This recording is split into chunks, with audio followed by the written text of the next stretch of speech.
Revenge films. I met my boyfriend Kevin when we were introduced by a mutual friend. As soon as we met, we hit it off, and we started dating almost immediately. He was living alone, so I often stayed over at his place. But then, one day... You know, we spend most nights together. Do you want to live here?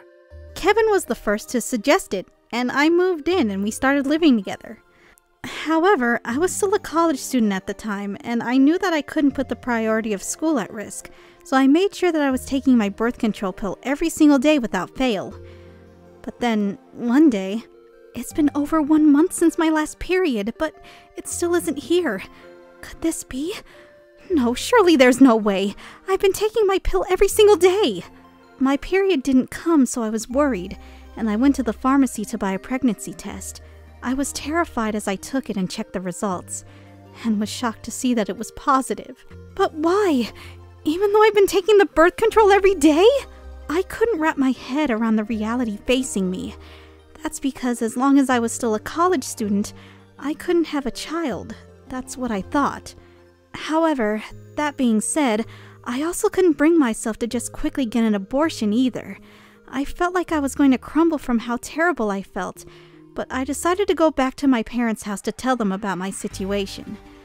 Of course, my parents lectured me for a while, but even still, the baby inside me did nothing wrong. Your dad and I will support you, so you need to go tell your boyfriend. When my mom said that, I knew they were on my side, and I was so relieved that I started crying. After that, I went back home and I told my boyfriend about the pregnancy. He did seem very shocked at first, but he was quick to put a smile back on his face and said, I promise I'll protect you and the baby, so you don't need to hurry. We're doing this together. And he got down on one knee and proposed. Even though we had spoken about getting married already, the order in which things were supposed to happen got reversed, and I was worried whether he was actually going to marry me or not. However, he betrayed that worry in a good way, and I had nothing but gratitude for him at the time. However, reality wasn't as simple as that. We were actually going to get married and have the baby, and that wasn't a problem that would only concern Kevin and I. I had already told my parents that I was pregnant and that we would be getting married, so we decided to inform his family.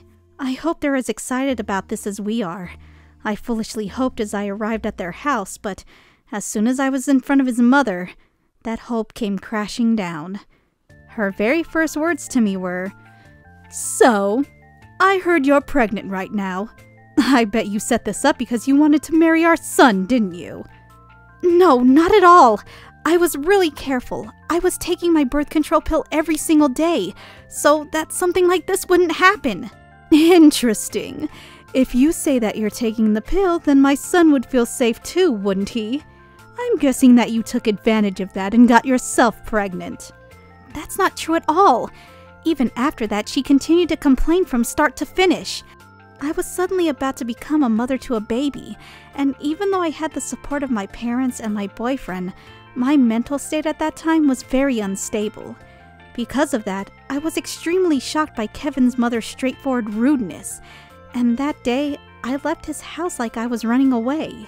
Even with his mother saying such terrible things to me, Kevin stood there and said nothing, and I wanted to have a word with him as well. In front of his mother, I wanted him to show her his intention of marrying me and starting a family together.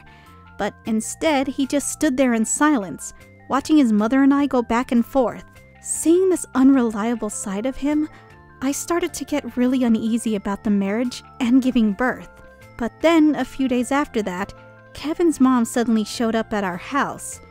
And then, I was forced to hear her outrageous words. So, what's the gender of your baby?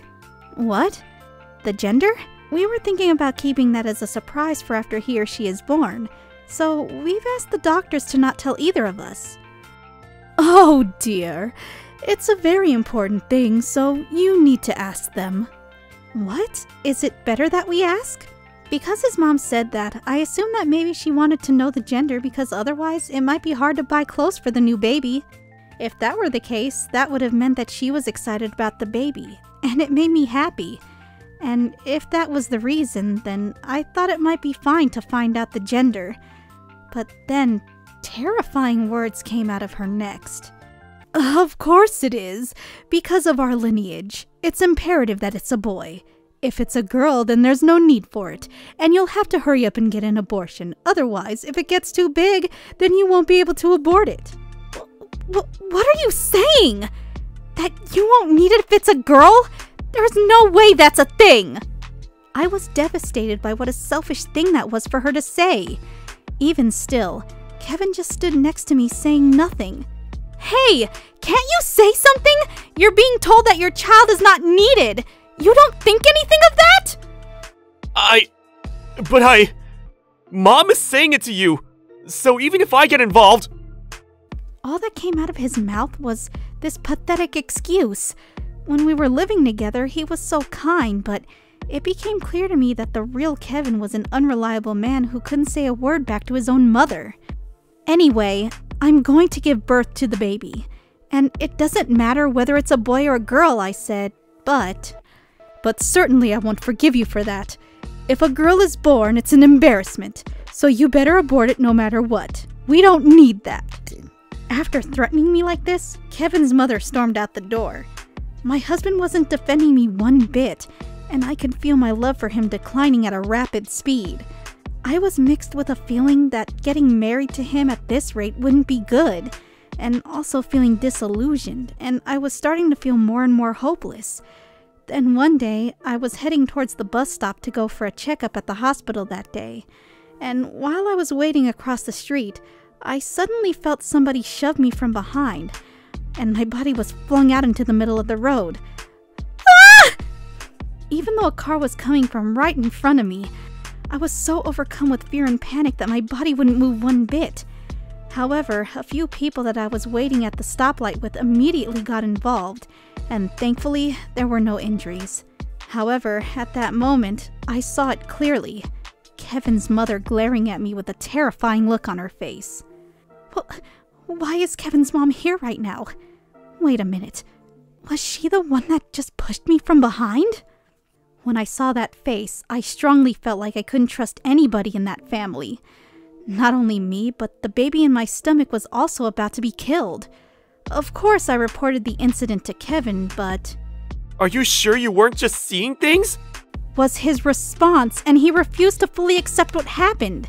Even though my life was almost on the line, he tried to diminish it to me just seeing things. And at that moment, all of my trust and love towards him disappeared. And that's why I decided to break up with him and give birth to the baby alone. He tried his best to stop me, but that didn't move me one bit, and in the end we broke up. But after that, an unbelievable truth came to light. And that was the truth behind how I got pregnant, even though I was taking my pill. My ex, Kevin, was a pharmacist, and he believed in medication more than anybody. But using that knowledge, he had swapped out my birth control pill for something else. At the time, I was taking a number of supplements for my health, and I kept my birth control in the same case. Not only was he doing that, but his reasoning behind it was pretty evil. It wasn't like he wanted a baby with me or any reason like that, but instead it was because him and his buddies were getting riled up saying things like, "You're not a man until you can get your girlfriend pregnant." When our mutual friend told me about this, I was truly so shocked. Of course, I despised him for what he did, but I also despised myself from the bottom of my heart for my inability to choose men. The suffering of a woman's body as they are going through pregnancy isn't anything so easy. With this truth in my hands, I decided to sue my ex-fiancé for a settlement fee. Both Kevin and his mother were livid at this, and they showed up at my family house and came storming and yelling, but we immediately called the police and had them taken away. After that, I left everything to the lawyers, and I was quickly able to receive a settlement fee. A few months later, I gave birth to the most beautiful baby girl. I had moved back in with my parents, and the settlement fee I was able to get from my ex and the support of my parents, every day I'm overwhelmed with happiness. Very gratefully, I also met somebody wonderful not long after that, and he was a genuinely kind person who loved both me and my baby. This time, I was able to properly get married. As for Kevin, With this incident, he and his mother had to be taken care of by the police a number of times. And rumors spread about them around their hometown, how they said to me, "We don't need a girl, so abort it!"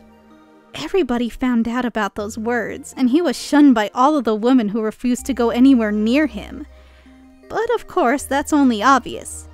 A baby is a blessing from above, and you don't get to decide what the gender of it will be. But to be told with a 50-50 chance to abort it, no woman would ever want to marry into a family like that. Perhaps his mother was served some karma, but apparently her leg became bad due to illness. She would have to be under nursing care for the rest of her life, which has only made it harder for Kevin to find a woman to marry him. I can only imagine that because of his mother. The probability of my ex being able to get married is pretty close to none.